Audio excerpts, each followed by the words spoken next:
আমার শাশুড়ি আমাকে মানসিকভাবে পাগল বানাই দিচ্ছে। হয়েছে ১.৫ বছর। এই ১.৫ বছরে উনি আমাকে আজও রান্নাঘরের দায়িত্ব দেয় নাই, আমার একার কোনো প্রাইভেসি দেয় নাই। এখন অনেকে বলবেন রান্নার ব্যাপার তো ভালো। এবার শুনুন, আমি রান্নাঘরে একটা নুডলস সিদ্ধ করতে গেলেও পেছনে এসে দেখে একটা না একটা বাহানায় দাঁড়িয়ে তাকিয়ে থাকবে। তরকারি গরম করছি তখনও এসে তাকিয়ে থাকবে। একটা ডিম ভাজছি তাও কিভাবে ফাটাচ্ছি কিভাবে গুলিয়েছি সব তাকিয়ে থাকবে দেখে। এই রুম থেকে ওই রুম গেলেও বাহানা দিয়ে এসে দেখে যাবে। বারান্দায় দাঁড়াতে পারি না, চলে আসবে। পুকুরে যেতে পারি না, পিছন পিছনে চলে আসবে। দরকার হলে ধোয়া জিনিস আবার ধুবে। রুমের দরজাটা বন্ধ করতে পারি না, ধাক্কা দিয়ে খুলে জিজ্ঞেস করবে কি করছি, নয়তো নক করবে। আমার কাছে বান্ডেল সুতা আছে নাকি, এ আছে নাকি, ও আছে নাকি, শুধু আমি দরজা অফ করলে ওনার এইসবের দরকার হয়। উনি মন মতো বেশি বেশি তেল মশলা তেজপাতা দারচিনি দিয়ে ওনার মন মতো রান্না করে।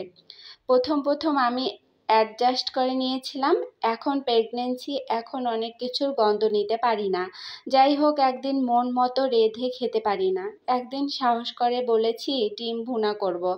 আমার জন্য মুখ কালো করে ফেলেছে, তাও রান্নাঘরে আমাকে একা ছাড়েনি। এটা ওনার একার অধিকার। আমাকে একদিন রান্না করতে বললেও তেল মশলা উনি দেখিয়ে দিবে, সেভাবে আমাকে দিতে হবে। এটা কি সন্দেহ আমায় নিয়ে? আমি বুঝি না, নাকি উনি আমাকে কর্তৃত্ব দিতে চায় না? এক ছেলের বউ আমি, মেয়ে আছে, তার বড় নাতনি নাতি আছে, তাদের জন্য সে সব সময় পাগল হয়ে থাকে। সারা বছর মেয়ে নাতি এখানেই থাকে, এখানেই পড়াশোনা করে। মেয়েকেও জামাইয়ের নামে উস্কানিমূলক কথা বলে বলে এখানে আলাদা করে রেখে দিয়েছে। ওই ৩ জন সেমভাবে আমাকে নজরদারিতে রাখে। মেয়ের জামাই আমাকে ফোন দিয়ে বলে আপনার শাশুড়ি যত নষ্টের মূল। মেয়েকে কানপড়া দিয়ে দিয়ে আমার সংসারটা ভেঙেছে আমার শাশুড়ি। আমার আর কিছু করার নেই, সে আমার হাতের বাহিরে চলে গেছে। জামাই জানে সব। সে প্রতিবাদ কয়েকবার করেছিল, কিন্তু তারা বেহায়া বেলাজ লোক, তারা শুধরায় না।